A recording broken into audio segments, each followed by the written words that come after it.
السلام عليكم ورحمة الله وبركاته. أهلا بحبايبي طلاب الصف الرابع الابتدائي. النهاردة هنراجع مع بعض أول مراجعة في الترم الأول، وهي مراجعة أكتوبر، أول شهر، أول امتحانات هناخدها. هنراجع على الوحدة الأولى كاملة. هنبتدي مع بعض. معاكم ميس سارة رؤوف، مدرسة دراسات اجتماعية. الوحدة الأولى عندنا كانت بعنوان اتجاهاتنا ترسم خطواتنا.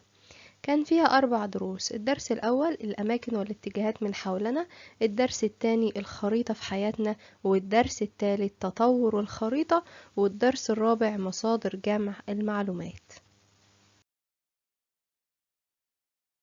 هنبدأ مع بعض بأول درس، وهو الدرس الأول الأماكن والاتجاهات من حولنا. الدرس ده تعرفنا فيه ازاي أنا برسم مخطط. ايه هو المخطط ده؟ قلنا لو واحد زميلي بيسألني بيتي عامل ازاي، بدل ما هفضل اشرح له بيتي فيه اوضه ومطبخ، والاوضه جنب المطبخ، والمطبخ جنب الحمام، وهو مش عارف يكون صوره صحيحه عن شكل البيت، فانا قلت بدل ما اقعد اقول له شفوي او بالكلام، امسك ورقه وقلم وابدا اعمل له مخطط او ارسم له شكل بيتي من جوه عامل ازاي. هو كده هيفهم اكتر، وانا كده اكون وصلت له المعلومه بطريقه صح. يبقى اللي انا رسمته له ده هو ده المخطط. يبقى المخطط هو ايه؟ هو وصف كامل للمكان عن طريق رسم صورة له من الأعلى لمعرفة تفاصيل المكان. تاني مع بعض، المخطط هو وصف كامل للمكان، كأنك بتوصف المكان عن طريق رسمه، برسم له صورة كأني شايفه من فوق. يبقى عن طريق رسم صورة له من الأعلى لمعرفة تفاصيل المكان. أنا ليه برسم مخطط؟ لمعرفة تفاصيل المكان. تالت مع بعض، المخطط هو وصف كامل للمكان عن طريق رسم صورة له من الأعلى لمعرفة تفاصيله. طب هو مين الشخص أصلا اللي وظيفته بيرسم مخططات؟ هو المهندس. المهندس ده هو الشخص المسؤول عن تصميم وبناء المباني أو الطرق أو الأماكن أو المباني الجميلة اللي بشوفها. عندي صورتين اهمت لرسم مخططات. الأولى لبيت. مكونات البيت ايه؟ البيت ده لازم يكون فيه مطبخ، حمام، أوض، صالة. طيب إيه بحط ايه في البيت؟ بحط اساس طبعا، سفرة اللي هي منضدة، بحط سراير، بحط ترابيزات. ده البيت. الرسمة التانية بقى لبيتنا التاني اللي هي المدرسة. المدرسة دي بيتنا التاني. بتتكون من ايه؟ اول حاجة فناء اللي هو المكان الواسع اللي في نص المدرسة. بتتكون من غرفة للمدير، غرف كتير للمدرسين، غرفة للمعمل، غرفة اسمها غرفة الوسائط اللي بيكون فيها أجهزة كمبيوتر. كل دي مكون، وطبعا حمامات. ده مخطط المدرسة. تمام. طيب أنا دلوقتي عايزة أحدد الاتجاهات. هي ايه الاتجاهات دي؟ شمال، جنوب، الحاجات دي. طيب الإنسان بدأ يعرف الاتجاهات دي منذ القدم، من أيام المصريين القدماء. كانوا بيعرفوها ازاي؟ كانوا بيعتمدوا على الطبيعة. أول حاجة اعتمدوا عليها الشمس في النهار. الشمس في النهار. طب ازاي أعرف أحدد الطرق أو أحدد الاتجاهات عن طريق الشمس؟ هقولك على حاجة. انت تقوم الصبح بدري، تقوم تقف في مكان مفتوح، البلكونة أو الشارع أو على السطح، في أي مكان مفتوح، أو في المدرسة في أي مكان مفتوح، وتبص للشمس. لما هتبص على الشمس هيكون اللي قدامك ده الشرق، وفي ظهرك الغرب، وعلى ايدك اليمين الجنوب، وعلى ايدك اليسار الشمال. يبقى انت كده حددت الاتجاهات الأربعة. طيب امال في الليل بقى؟ الشمس مش موجودة في الليل، احدد ازاي الاتجاهات؟ قالك ان المصريين القدماء وصلوا لنجم اسمه نجم القطب الشمالي. نجم القطب الشمالي ده ظاهر وكبير، اول ما اشوفه يبقى انا كده ببص ناحية الشمال، لان النجم ده بيظهر دائما في الشمال. واول ما اعرف الشمال اعرف ان عكسه الجنوب، يعني العكس بتاعه الجنوب، وعلى اليمين الشرق، وعلى الشمال الغرب. كده يبقى انا حددت الاتجاهات الأربعة من خلال النجم القطب الشمالي. يبقى أنا بحدد الاتجاهات في النهار من خلال الشمس، وبحدد الاتجاهات في الليل من خلال النجوم، خاصة نجم القطب الشمالي. الاتجاهات عندي اتجاهات أصلية وهم 4. شمال عكسه جنوب، شرق عكسه الغرب. يبقى 4 اتجاهات أصلية، شمال وجنوب وشرق وغرب. طب في اتجاهات تانية؟ في اتجاهات تانية اسمها الاتجاهات الفرعية، وهم برضو 4. ما بين الشمال والشرق في اتجاه فرعي اسمه الشمال الشرقي، الشمال الشرقي. وما بين الشرق والجنوب في اتجاه فرعي اسمه الجنوب الشرقي. يبقى شمال شرقي وجنوب شرقي. ما بين الشمال بقى والغرب في اتجاه اسمه الشمال الغربي. وما بين الغرب والجنوب في اتجاه اسمه الجنوب الغربي. يبقى أنا كده عندي كام اتجاه؟ عندي 8. 4 أصليين وهما الشمال الجنوب الشرق الغرب، و4 فرعيين اللي هما الشمال الشرقي والجنوب الشرقي والشمال الغربي والجنوب الغربي. طيب، مفيش حاجة تانية أقدر من خلالها أحدد الاتجاهات؟ لا، كان في زمان البوصلة. ايه البوصلة دي؟ أداة بتحتوي على إبرة مغناطيسية، سهم كده. الإبرة دي دائما تشير إلى الشمال، وأنا لو عرفت الشمال هعرف أحدد باقي الاتجاهات من خلال علامة الزائد. أول ما تعمل كأنك بترسم زائد في خيالك، الشمال فوق، الجنوب تحت، الشرق على اليمين والغرب على اليسار. طيب، في حاجة تانية؟ في حاليا حاجة اسمها البوصلة الرقمية، اللي هي بتبقى على التليفونات الذكية، التليفونات الحديثة، التاتش. التليفونات دي أول ما بتفتح التطبيق بتاع البوصلة الرقمية أو الاتجاهات أو الخرائط، بتحدد لك الاتجاه بالظبط من خلال البوصلة الرقمية اللي موجودة على الهواتف. وبكده نكون خلصنا الدرس الأول. هندخل مع بعض على الدرس التاني اللي كان بعنوان ايه؟ كان بعنوان الخريطة في حياتنا. ايه هي الخريطة؟ الخريطة دي التطور بتاع المخطط، هي رسمة بتوضح لي سطح جزء معين من الأرض أنا عايزاه، بتوضح لي ايه اللي عليه، ايه الحاجات اللي عليه، باستخدام ايه؟ باستخدام رموز وألوان معينة. يبقى هي رسم مصغر بيوضح سطح الأرض أو جزء منه باستخدام الرموز والألوان وبمقياس رسم محدد. يبقى الخريطة تاني، رسم مصغر يوضح جزء من الأرض أو جزء من سطح الأرض أو سطح الأرض باستخدام الرموز والألوان وبمقياس رسم محدد. تمام، قدامنا رسمة الخريطة اهي، دي خريطة مصر. ركز معايا، خريطة مصر الكلمة اللي مكتوبة في مربع عليها خريطة مصر ده اسمه عنوان الخريطة، عنوان الخريطة. طب أنا أول ما قريت خريطة مصر فهمت إيه؟ فهمت إن الخريطة دي هي خريطة مصر. يبقى العنوان بتاع الخريطة ده بيوضح الموضوع اللي بتتكلم عنه الخريطة أو الموضوع اللي بتتناوله الخريطة. يبقى أول عنصر من عناصر الخريطة عنوان الخريطة، يوضح الموضوع الذي تتناوله الخريطة، بيعرفني الخريطة دي بتاعت ايه. طيب، تاني حاجة، في ناحية، احنا عرفنا الاتجاهات بقى، ناحية الشمال الشرقي اهو فوق اهي، ناحية الشرق في حاجة كده، رسمة صغننة كده، دي اسمها وردة البوصلة. وردة البوصلة علامة زائد صغيرة اهي، بتوضح ايه؟ اول ما اشوف زائد يبقى هتوضح لي الاتجاهات. يبقى وردة البوصلة تساعد في تحديد موقع المكان والاتجاهات على الخريطة. بعد كده في مربع ناحية الجنوب الغربي، نركز تحت اهوت.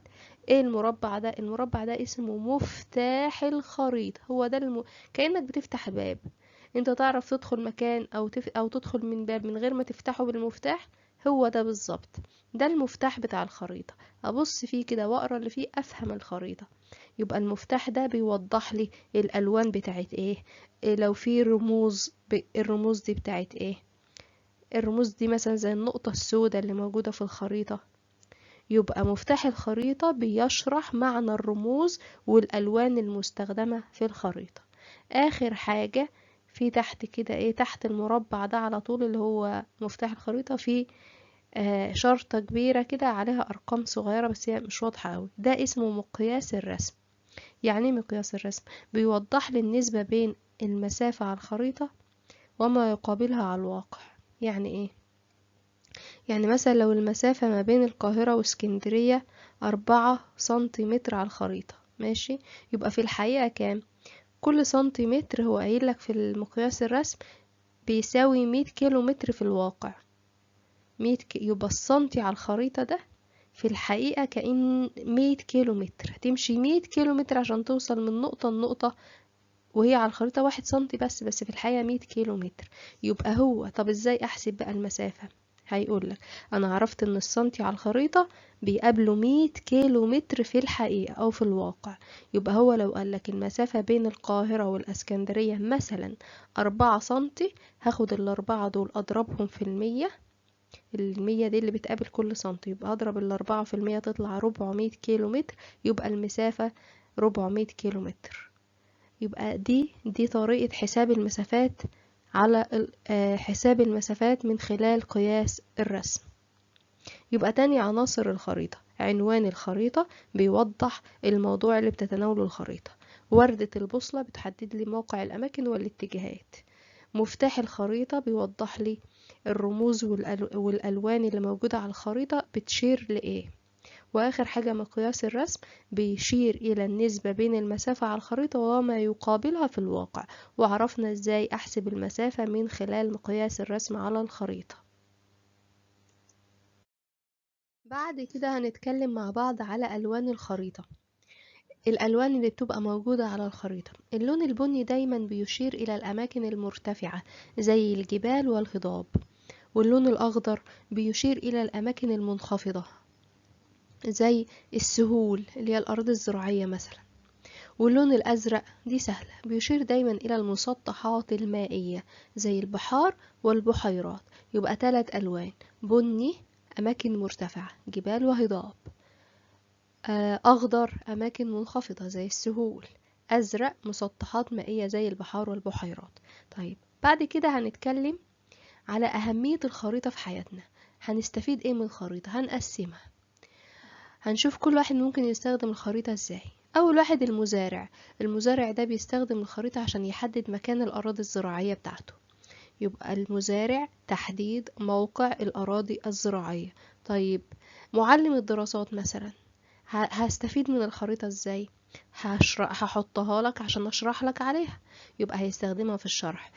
طب انت كطالب او تلميذ هتستخدم الخريطة في ايه؟ هتستخدم الخريطة في انك تذاكر، تعرف الأماكن اللي عليك مثلا. يبقى التلميذ هيستخدم الخريطة في المذاكرة. طيب السائح لما يجي واحد من السياح اللي بيجوا من الأماكن من خارج مصر، يعني عشان يزوروا الأماكن الأثرية بتاعتنا أو أي منطقة تانية، هو طبعا غريب مش عارف البلد، فلازم يكون معاه خريطة علشان يعرف يوصل للأماكن الأثرية أو الأماكن اللي عايز يزورها بصفة عامة.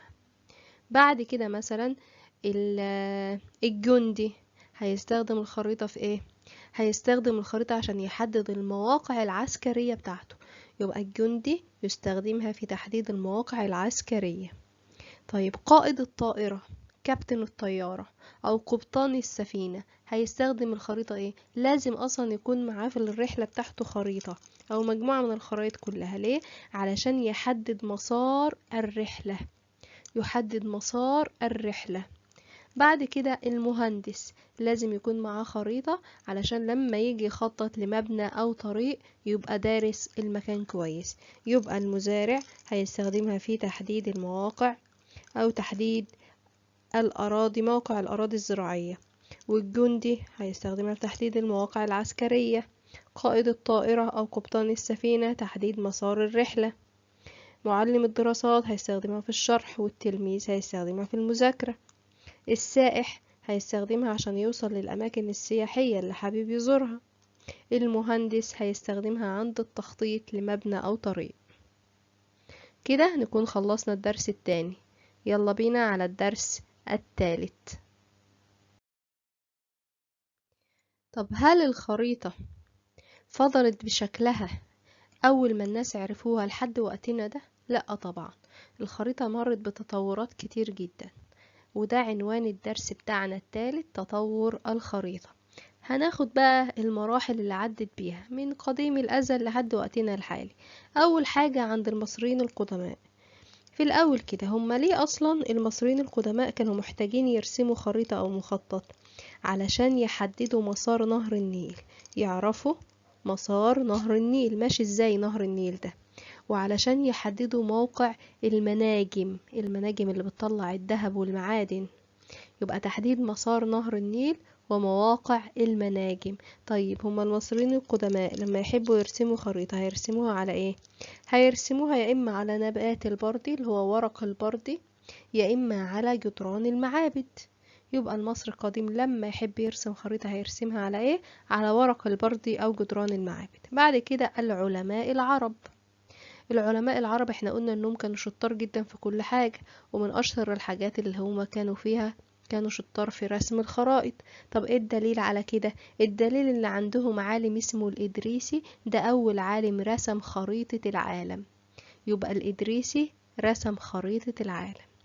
طب بعد كده هيجي جهاز بقى هيساعدني في رسم الخريطة ويطورها شوية، اسمه الاسترلاب. ايه هو الاسترلاب ده؟ أداة فلكية استخدموها عشان يحددوا الاتجاهات والمواقع من خلال النجوم. أداة فلكية قديمة استخدمت لتحديد المواقع والاتجاهات من خلال النجوم. طب الاسترلاب ده ما حصلهوش تطورات؟ لا، حصله تطورات، ومن أهم التطورات اللي حصلت له على يد عالمة عربية اسمها مريم الاسترلابي. عملت ايه مريم دي؟ استخدمت أرقام حسابية معينة عشان تطور الاسترلاب. تمام. هي مين أصلا مريم دي؟ مريم دي واحدة كانت عايشة في القرن الرابع الهجري أو العاشر الميلادي. كانت بتحب باباها جدا، ومن كتر ما هي بتحبه مشت على خطاه زي ما بيقولوا، حبت تبقى زيه. طب هو باباها كان شغال ايه؟ باباها كان عالم كبير في علم الفلك. هي كمان حبت المجال، والدليل ان هي طورت الاسترلاب. هو الاسترلاب ده انا بستخدمه في ايه؟ بستخدمه في اتجاه القبلة، في تحديد الموقع، في تحديد الزمن. طيب ايه الدليل ان مريم دي كانت شاطرة وعملت انجاز كبير؟ ان احنا سميناها الاسترلابي نسبة الى التطور اللي عملته. حاجة كمان، العلماء لما جيهم حديثا اكتشفوا كويكب، وكويكب ده يعني كوكب صغير، كوكب زي اللي احنا عايشين فيه، زي كوكب الارض وعطارد والزهرة والمريخ وغيرهم.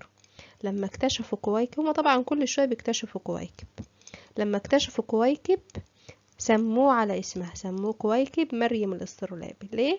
نسبة الى التطور الكبير اللي هي عملته.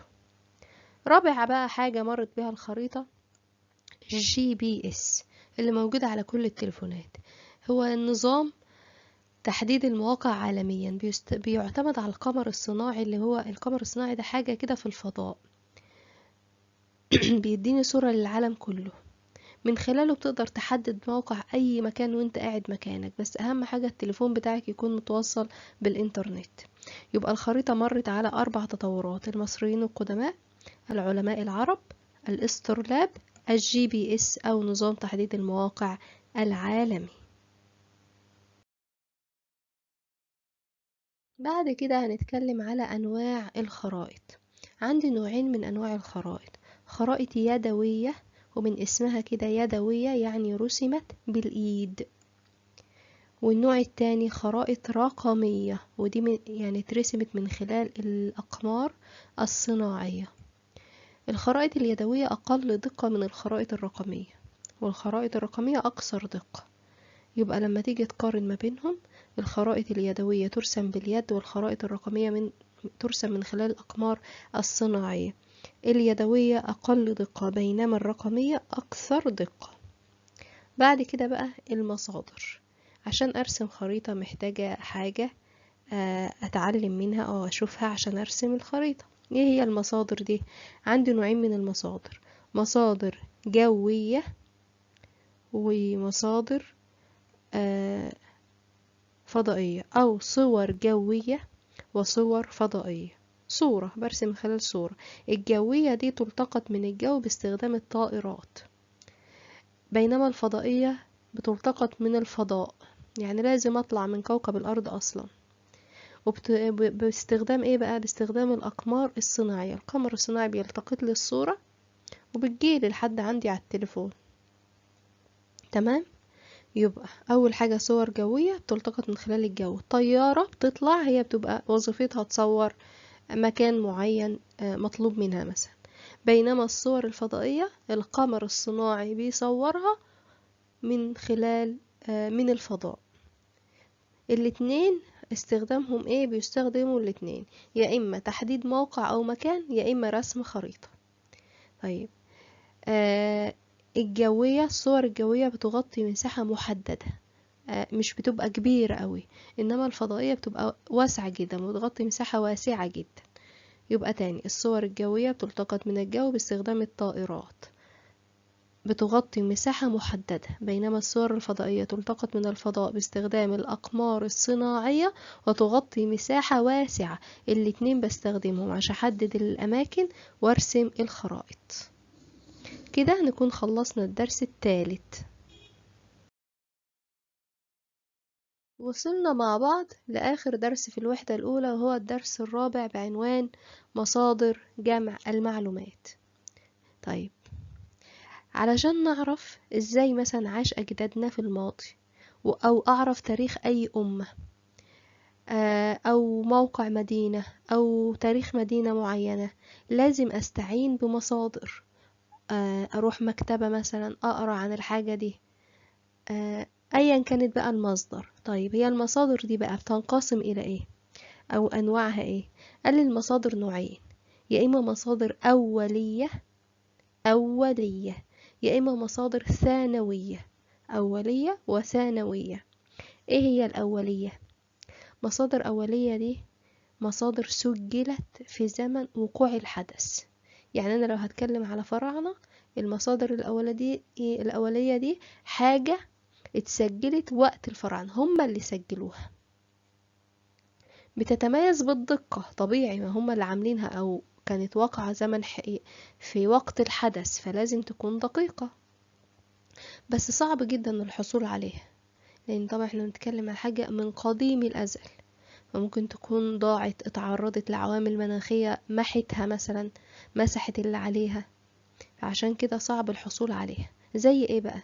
زي الآثار زي الأهرامات بقى والمعابد والحاجات اللي الفراعنة بنوها لنا، المسلات، كل الحاجات دي اسمها آثار.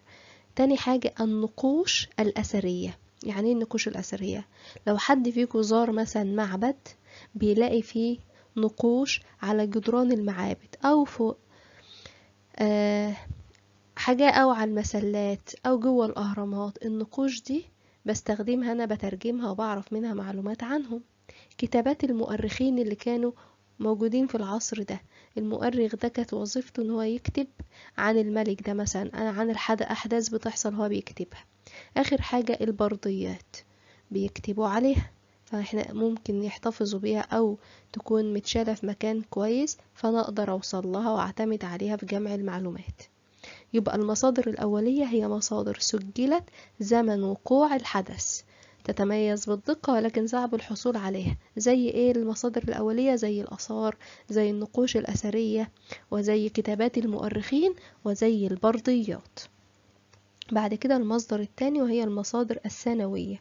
دي مصادر سجلت بعد وقوع الحدث، بعد الحدث ما خلص وانتهى وعدى عليه وقت طويل بدأنا نسجلها. يبقى هي مصادر سجلت بعد وقوع الحدث بفترة زمنية طويلة. طيب، عدى عليها فترة زمنية طويلة الحدث وبعدين أنا جاي أكتبه، يبقى هي دقيقة ولا غير دقيقة؟ يبقى غير دقيقة. طيب، علشان أكتبها بعتمد على إيه؟ بعتمد أصلا على المصادر الأولية، ودي طبعا متوفرة وسهل الحصول عليها. زي ايه؟ زي المقالات اللي هي بتتكتب في الجرايد او على الانترنت دلوقتي. زي الكتب والموسوعات. الكتب دي كتاب، احنا عارفين شكل الكتاب. امال ايه الموسوعات دي؟ الموسوعات دي كتاب ضخم كبير. او او الافلام التاريخية، بيعملوا لنا افلام تاريخية مثلا تتكلم عن ملك معين او ملكة معين.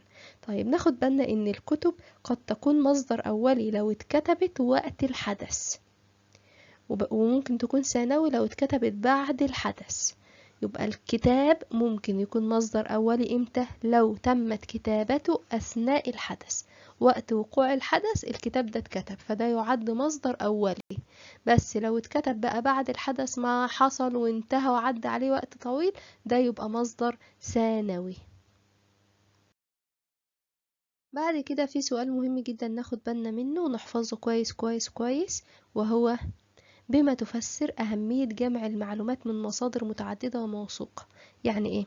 يعني أنت لما تيجي تكتب مثلا أو تدرس عن موضوع معين، أو عايز تقرأ عن موضوع معين وتجمع معلومات عنه، ما ينفعش تقرأ من مصدر واحد، ما ينفعش تجيب كتاب وتقراه وبس كده أنت جمعت معلومات. لأ، لازم تجيب من كذا مصدر. يعني لو هتجيب من كتب، تقرأ كذا كتاب وكذا مقال، ولو هتتكلم عن حاجة أثرية تزور المكان نفسه. ويكون الكتب اللي انت هتجيبها دي او المقالات حاجة متوثقة، يعني اللي كاتبها ناس موثوق منهم. طيب ليه بقى نعمل كل ده؟ يعني ليه؟ علشان لما تحصل على معلومات تكون شاملة ودقيقة، يعني تكون صحيحة بمعنى أصح. يبقى ليه لازم لما اجي اجمع معلومات تكون المصادر بتاعتي متعددة، يعني كتيرة وموثوقة، علشان احصل على معلومات شاملة ودقيقة، وعلشان اقارن المعلومات ببعض. يعني مثلا قريت في الكتاب ده معلومة، اجي اقرا في الكتاب اللي بعده معلومة، فلقيت المعلومة غير الكتاب الاولاني، فهبدأ ادور في مكان تاني لحد ما اتأكد هو مين فيهم صح. يبقى انا كده بقارن بين معلومتين واتأكد من صحتهم. يبقى تاني حاجة مقارنة المعلومات والتأكد من صحتها. تالت حاجة التجنب للتحيز من مصدر واحد. يعني ما ينفعش زي ما قلت لك في الأول ان انت تعتمد على كتاب واحد او مصدر واحد، لازم تقرأ كتير من مصادر كتير. يبقى تاني إجابة السؤال بتاع بما تفسر أهمية جمع المعلومات من مصادر متعددة وموثوقة، هقول له للحصول على معلومات شاملة ودقيقة، وعلشان أقارن المعلومات وأتأكد من صحتها، وعلشان أتجنب إني أكون متحيز لمصدر واحد. طيب، في حاجة مهمة جدا لازم تقراها أو لازم ناخدها ولازم تحفظها ولازم تتعلم تفرق ما بينهم. هي إيه؟ الحقائق والآراء والشائعات. يعني إيه؟ الحقائق دي معلومات صحيحة، حاجة صح تم التأكد منها وعندي إثبات على كده، يبقى الحقائق معلومات صحيحة تم التأكد منها ويمكن إثباتها. سهلة دي، حقيقة، حاجة ثابتة. زي مثلا أقول لك الشمس تشرق من الشرق، دي حاجة ثابتة ما فيهاش كلام، دي حقيقة. تمام. زي مثلا لما أقول لك هرم خوفو، أو الهرم الأكبر بناه الملك خوفو، ما فيهاش كلام، دي حاجة ثابتة.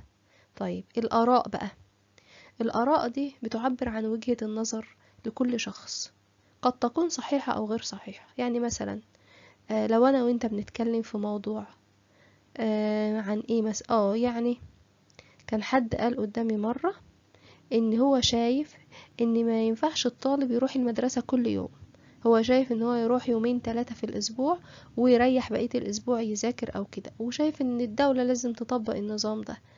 ده رأيه، هل هو رأيه صح؟ ما اقدرش اقول ان رأيه صح، هو صح من وجهة نظره، ممكن يكون من وجهة نظري غلط. انا شايفة لان الطالب يروح طول الاسبوع وياخد اجازة جمعة وسبت، ده كويس جدا. دي اسمها ايه بقى؟ اراء. هو قال رأيه وانا قلت رأيي، حد تاني قال رأيه، ده اسمه رأي. كل واحد حر يعبر عن وجهة نظره، ممكن رأيه يكون صح وممكن رأيه يكون غير صحيح، ده اسمه الرأي او الاراء. طيب الشائعات، الشائعات دي أحاديث غير صحيحة، كلام مش صح، الناس بتقعد تتبادله يعني تتناقله، وهم ما عندهمش أصلا إثبات عليه أو مش عارفين مصدره. زي مثلا لما بنفتح الإنترنت ولاقي مثلا خبر إن فلان مات وهو ما ماتش، بس بقى من كتر الناس ما شيرت الخبر، الخبر انتشر جدا، ده اسمه شائعة. الناس عمالة تنشر تنشر تنشر وما عندهمش دليل على الكلام اللي بيقولوه. طيب الدولة بقى عملت ايه علشان تواجه الأخبار الزائفة دي أو الشائعات؟ بدأت الدولة تقدم المعلومات الصحيحة. يعني لما يحصل حدث في الدولة تطلع من خلال برامج تلفزيونية موثقة تنقل لنا الخبر الصح. ليه؟ علشان يساعدونا احنا كمواطنين اننا نفرق بين الحقيقة والشائعة، اعرف هو اللي بيتقال ده حاجة صح حقيقة ولا ده شائعات. تمام، لان الشائعات دي بتسبب لي فوضى وخوف، الناس بتخاف، يعني مثلا لو طلع خبر على النت مثلا قالك مصر هتحارب دولة، والناس بدأت تشير، الناس هتترعب وتخاف. يبقى الشائعة دي ممكن تعمل فوضى في البلد وتعمل خوف للمواطنين. عشان كده الدولة حرصت حرص شديد ان هي تواجه الأخبار الزائفة من خلال ان هي تنشر الأخبار الصحيحة أو الحقائق، أو تفرق ما بين الحقائق والشائعات. كده نكون خلصنا المراجعة بتاعتنا. المراجعة مش كبيرة، لأن الدروس بتاعتنا أصلا مش كبيرة. مش عايزين طالب سنة رابعة يخاف خالص من الدراسات. المادة حلوة ولذيذة، وانت بتذاكرها استفيد بالمعلومات اللي هي فيها، وحاول انك تطبق كل ده بالحل. الفيديو الجاي بقى هجيب لكم أسئلة كتير جدا شاملة كل الأنواع، صح وغلط واختر وخرائط وبما تفسر كتير، عشان نتدرب عليها قبل امتحان أكتوبر. دمتم في رعاية الله.